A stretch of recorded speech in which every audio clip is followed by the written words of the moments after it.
Bab 1. Undangan yang tak biasa siang itu Jakarta gerah, namun Cafe Olivier di pusat kota tetap ramai oleh mereka yang ingin menyesap kopi di sela kesibukan. Seorang wanita muda, Myrna S., melangkah masuk. Senyum kecil terukir di wajahnya saat melihat meja sudut. Tempat temannya Jessica W. sudah menunggu. Jessica dengan rambut tergerai dan tatapan datar menyambutnya. Di meja sudah terhidang es kopi Vietnam, minuman favorit Myrna. Aku pesankan duluan biar nggak nunggu lama, katanya. Myrna duduk. Ia meraih gelas mengaduk sedikit lalu menyeruput. Tak sampai semenit wajahnya berubah. Tangannya gemetar. Tubuhnya kejang. Ia tersungkur mengeluarkan busa dari mulut. Orang-orang berteriak.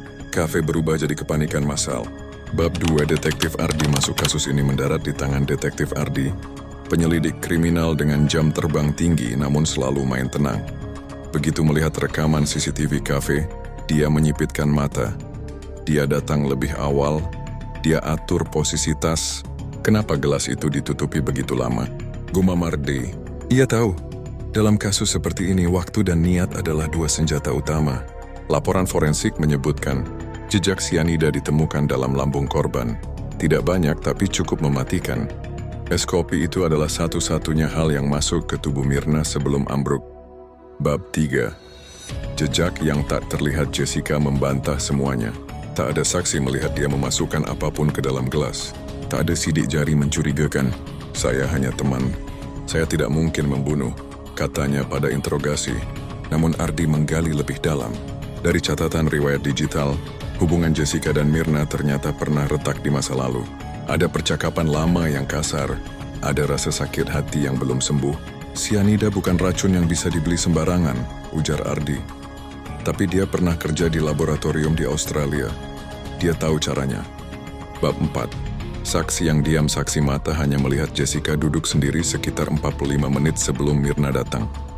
Tidak ada yang memperhatikan gerakan tangannya. CCTV hanya merekam sebagian gerakan dari arah samping gelas terlindung tas. Di meja penyidik, Ardi menatap berkas-berkas. Semua tidak langsung, tapi semuanya mengarah ke satu orang. Motif, kesempatan, pengetahuan, semua berpadu. Ia menarik napas panjang. Terkadang kejahatan paling mematikan tidak dilakukan oleh musuh, tapi oleh seseorang yang pernah kau percaya. Bab 5. Vonis diam-diam. Jessica akhirnya dibawa ke pengadilan. Jaksa menghadirkan saksi ahli, psikolog, dan jejak digital yang menunjukkan karakter tak stabil. Pengacara berteriak, ini hanya opini tanpa bukti fisik. Tapi di ruang sidang, suasana begitu mencekam. Semua orang tahu. Keadilan tidak selalu datang dengan bukti mutlak, kadang hanya lewat rangkaian logika yang tak bisa dibantah. Hakim mengetuk palu. Jessica W. divonis 20 tahun penjara atas pembunuhan berencana. Epilog. Aroma yang masih tertinggal. Detektif Ardi keluar dari ruang sidang. Menatap langit Jakarta yang mulai gelap. Kadang, pembunuh sejati tidak pakai senjata. Hanya secangkir kopi dan waktu yang tepat.